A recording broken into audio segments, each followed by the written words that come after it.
Hello everyone, this is Ritu and welcome to study more knowledge. तो NCERT geography हम discuss कर रहे हैं और इसमें हमारे कुछ चैप्टर्स ऑलरेडी डिस्कस हम कर चुके हैं। तो आज की इस वीडियो में हम डिस्कस करने वाले हैं चैप्टर 8 क्लास 7th का, जो कि है human environment interactions the tropical and the sub tropical region. तो मानव पर्यावरण का जो एक तरह से जो क्रियाएं हैं, अंतर संबंध जो है मानव और पर्यावरण के बीच में, उष्ण कटिबंधीय और उपोष्ण प्रदेश जिसके बारे में मैं आपको बता चुकी हूँ। तो वो जो रीजन है उसमें किस तरह का जो एनवायरनमेंट के साथ इंटरेक्शन है मानव का, उसके बारे में इस चैप्टर में डिस्कस करेंगे। You can also follow me on social media, Facebook page, Insta ID and Telegram channel, link description में मिल जाएगा। आज की इस वीडियो में हम डिस्कस करेंगे life in the Amazon basin, climate के बारे में बेसिकली देखेंगे। रेन फॉरेस्ट जो हैं यहाँ पर खास हैं और विश्व प्रसिद्ध हैं, उनके बारे में जानेंगे। इसके अलावा life in the Ganga Brahmaputra basin.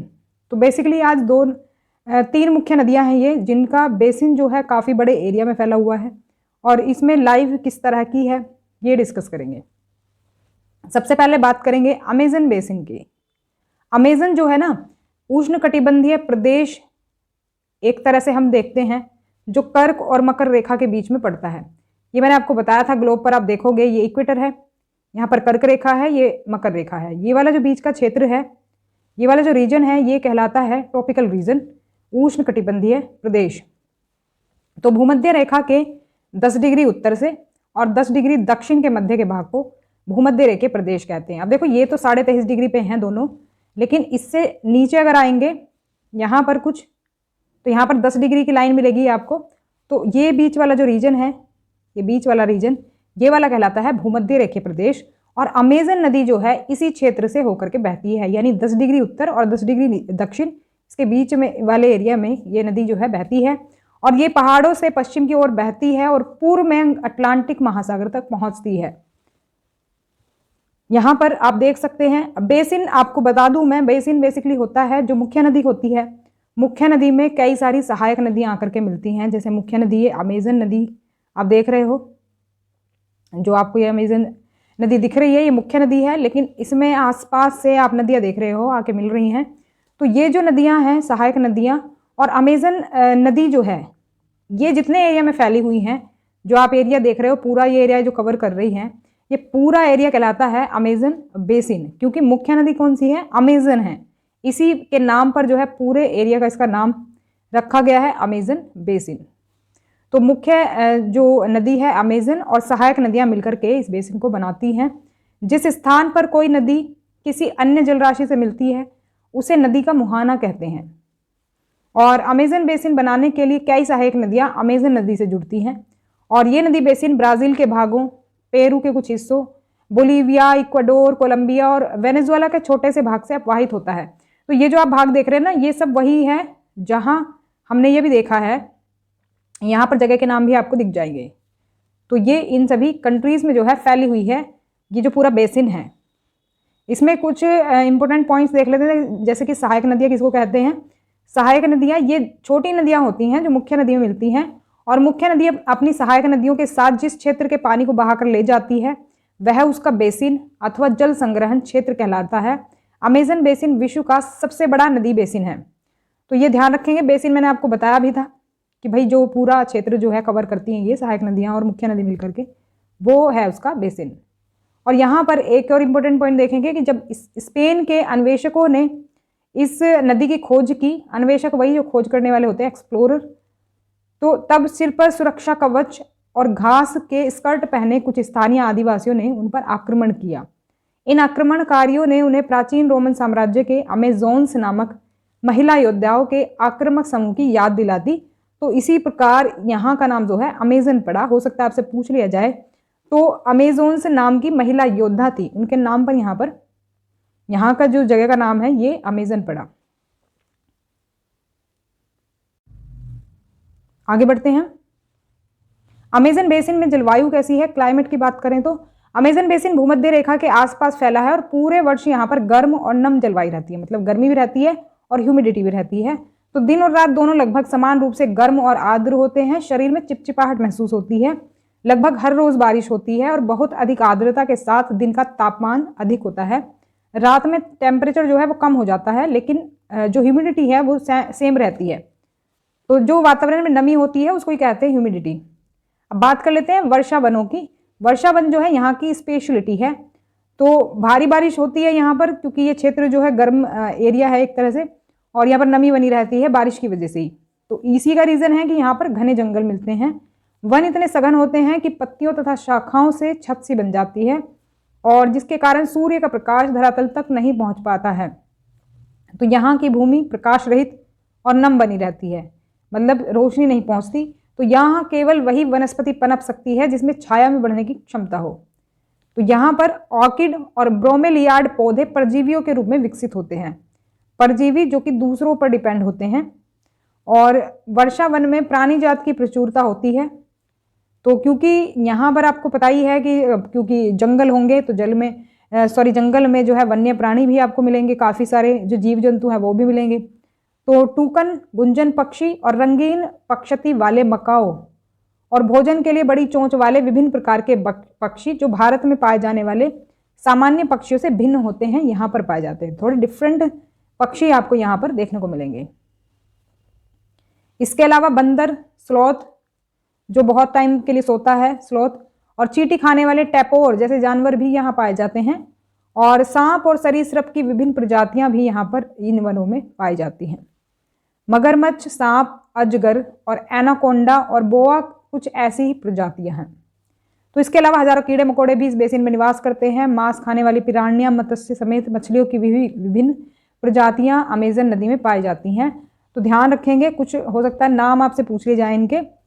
तो मतलब ये कह सकते हैं काफ़ी रिच है ये वन्य प्राणियों के पर्सपेक्टिव से अगर देखें तो यहाँ पर वर्षा वन के निवासियों के बारे में बात कर लेते हैं।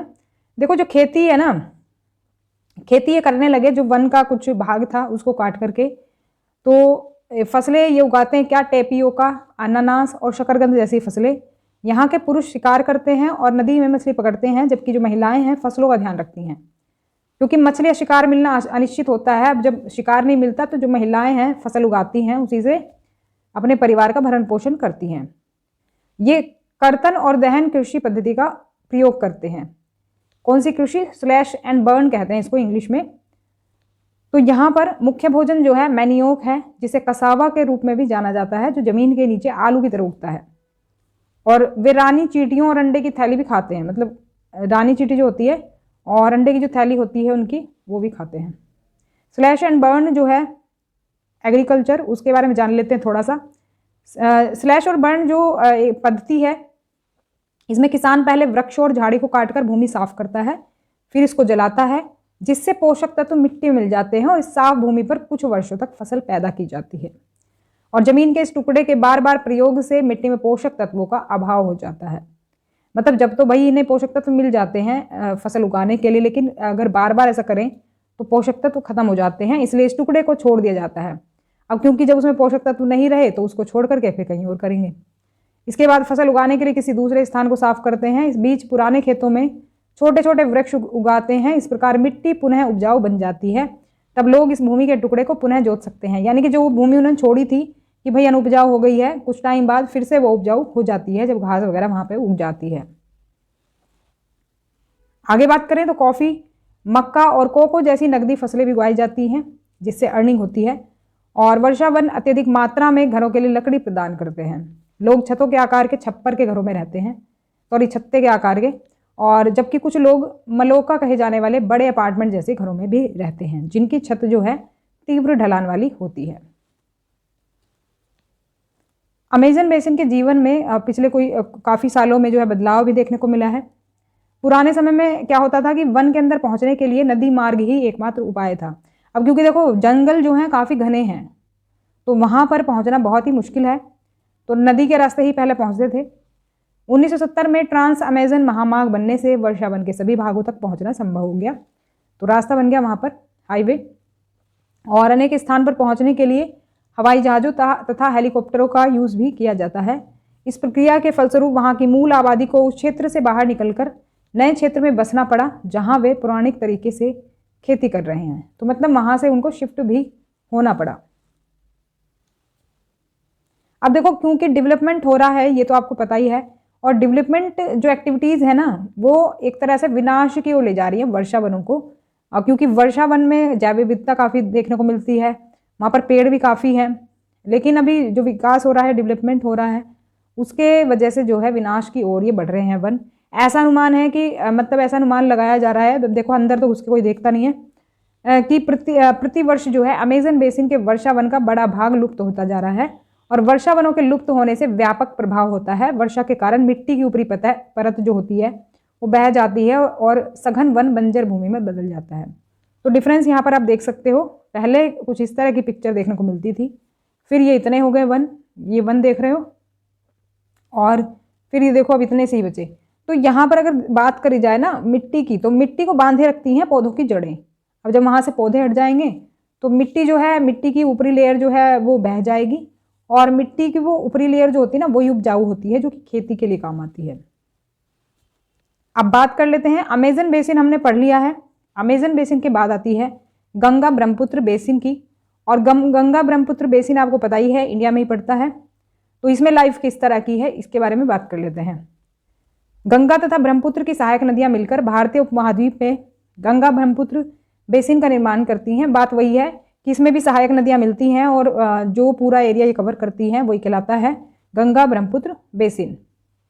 ये बेसिन जो है उपोष्ण में 10 डिग्री उत्तर से 30 डिग्री उत्तरी अक्षांश के मध्य स्थित है। देखो यहाँ पर ये पड़ेगा, जैसे मान लो ये इक्वेटर है और यहाँ पर होगी 10 डिग्री लाइन, 10 डिग्री उत्तरी अक्षांश से 30 डिग्री उत्तरी अक्षांश, यानी थोड़ा सा ये ऊपर रहेगा उससे। वो तो इक्वेटर के पास में था अमेजन बेसिन जो था, लेकिन ये थोड़ा नॉर्थ साइड में पड़ेगा। और यहाँ पर बात करें नदियाँ की, जो मुख्य नदियाँ हैं, जो घाघरा, सोन, चंबल, गंडक, कोसी जैसी गंगा की सहायक नदियाँ हैं, और ब्रह्मपुत्र की सहायक नदियाँ हैं जो इसमें अपवाहित होती हैं। तो सभी को मिलाकर के बन जाता है बेसिन। और गंगा और ब्रह्मपुत्र के मैदान, पर्वत एवं हिमालय गिरिपाद तथा सुंदरवन डेल्टा इस बेसिन की मुख्य विशेषता है। तो काफ़ी सारी जो है एक तरह से लैंडफॉर्म्स होती हैं इसके थ्रू, जैसे कि मैदान बनते हैं, पर्वत हैं, पर्वतों से होकर ये बहती हैं, और मैदान तो खैर नदियों से ही बनते हैं, और एक तरह से सुंदरवन जो डेल्टा है इन दोनों नदियों से ही बनता है। पर्वत और हिमालय इसलिए यहाँ पर लिए गए हैं क्योंकि हिमालय पर्वत से ही बह करके ये आती हैं दोनों नदियाँ। तो ये इसकी मुख्य विशेषता है इस बेसिन की। मैदानी क्षेत्र में अनेक चाप झील पाई जाती हैं। देखो अगर ऐसे नदी चलती है जब मैदानी क्षेत्र में, तो ये वाला हिस्सा जो है इसका कट जाता है, ये वाला हिस्सा, और इस तरह की झील बन जाती है। तो यही होती है क्या, चाप झील। यहाँ की जलवायु मानसूनी है। मानसून में मध्य जून से मध्य सितंबर के बीच वर्षा होती है, और ग्रीष्म ऋतु में गर्मी, शीत ऋतु में ठंड होती है। तो ये है पूरा एरिया जो कि बेसिन है गंगा और ब्रह्मपुत्र का। गंगा नदी यहाँ से निकल रही है, और ये जो है ब्रह्मपुत्र नदी ये कुछ इस तरह से इधर से आ रही है, चीन से होकर के निकलती है ये। और ये देखो यहाँ पर ये दोनों मिल जाती हैं फिर यहाँ पर आकर के, और यहाँ पर ये जो है सुंदरवन का डेल्टा बनाती हैं, इधर बे ऑफ बंगाल में ये जा करके गिर जाती है। तो ये जो है आसपास की जो नदियाँ हैं ये सभी गंगा की सहायक नदियाँ हैं। और इधर आप देख रहे हो कुछ ब्रह्मपुत्र में भी मिल रही हैं, कुछ ब्रह्मपुत्र की भी सहायक नदियाँ हैं। तो पूरा ये जो एरिया आप देख रहे हो ये पूरा बेसिन है इन दोनों नदियों का। स्थलाकृति की बात करें, मतलब जो स्ट्रक्चर है इसका, लैंड स्ट्रक्चर जो है वो किस तरह का है। तीव्र ढाल वाले पर्वतीय क्षेत्र बसने के लिए प्रतिकूल है, यानी कि आपको पता ही है जो माउंटेन रीजन होते हैं वो रहने लायक नहीं होते। तो गंगा और ब्रह्मपुत्र बेसिन के पर्वतीय क्षेत्र में कम लोग रहते हैं इसी वजह से। और मानव प्रवास के लिए मैदानी क्षेत्र सबसे उपयुक्त है। जो मैदानी एरिया है इन दोनों नदियों का, तो वहाँ पर बहुत ज़्यादा आबादी रहती है, इसी वजह से जनसंख्या घनत्व बहुत ज़्यादा है। और यहाँ की मिट्टी उपजाऊ है। जिन स्थानों पर फसल उगाने के लिए समतल भूमि उपलब्ध है वहाँ के लोगों का मुख्य व्यवसाय कृषि है। अब ज़मीन होगी तो भाई सही बात है कि कृषि ही होगी वहाँ पर। धान यहाँ की मुख्य फसल है, और अधिक बारिश होती है, और जहाँ बारिश होती है वहीं पर ये ज़्यादा उगाया जाता है। बाकी जो फसल होती हैं यहाँ पर गेहूँ, मक्का, ज्वार, चना और बाजरा, गन्ना और जूट जैसी नकदी फसलें भी उगाई जाती हैं, और केले के बागान भी हैं यहाँ पर। जनसंख्या घनत्व की बात करें, जो कि वर्ड यूज हुआ था लास्ट स्लाइड में, जनसंख्या घनत्व होता है 1 वर्ग किलोमीटर क्षेत्र में रहने वाले लोगों की संख्या। एग्जाम्पल अगर लें तो जैसे कि उत्तराखंड का जनसंख्या घनत्व है 189, मतलब कि 1 किलोमीटर में जितने लोग रहते हैं उसको हम कहते हैं क्या, जनसंख्या घनत्व। अब देखो अगर 1 किलोमीटर में कहीं कहीं पर ज़्यादा लोग रह रहे हैं, जैसे मान लो कहीं 10,000 रह रहे हैं, कहीं 8,000 रह रहे हैं, तो हम कह सकते हैं कि जनसंख्या घनत्व ज़्यादा है।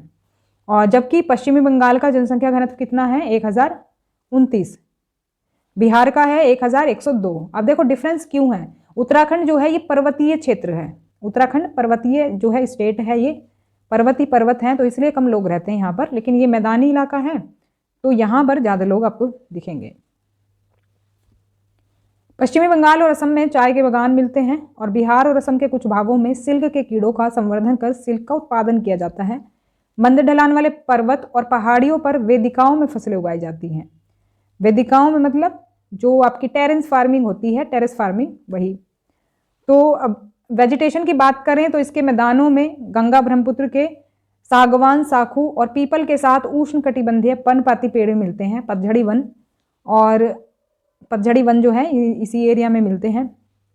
और ब्रह्मपुत्र के मैदानी भागों में घने बांस के घने झुरमुट पाए जाते हैं। डेल्टा क्षेत्र जो है मैंग्रोव वन से घिरा है। अब डेल्टा क्षेत्र वही है जब समुद्र का पानी और नदी का पानी मिलता है जहाँ पर।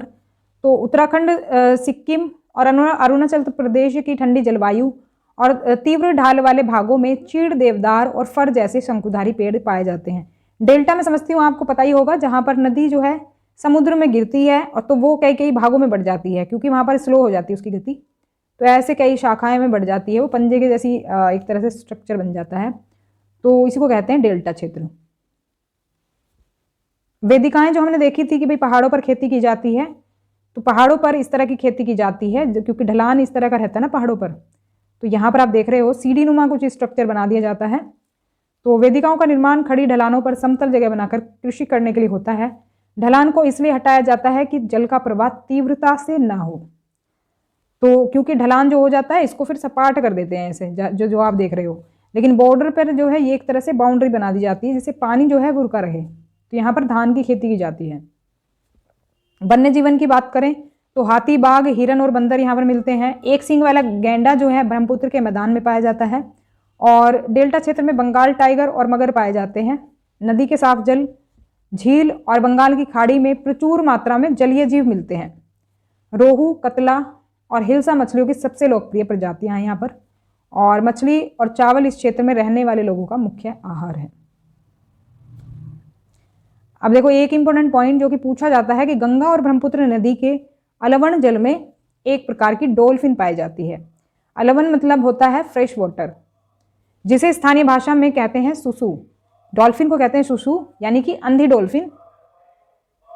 अब देखो दूसरा इंपॉर्टेंट पॉइंट है कि सुसु की उपस्थिति से जल की शुद्धता का पता चलता है। अगर शुद्ध है तो मिलेंगी ये डॉल्फिन, अदरवाइज नहीं मिलेंगी। रसायन की अत्यधिक मात्रा वाले गैर उपचारित औद्योगिक और शहरी गंदगी इन प्रजातियों को नष्ट कर रहे हैं।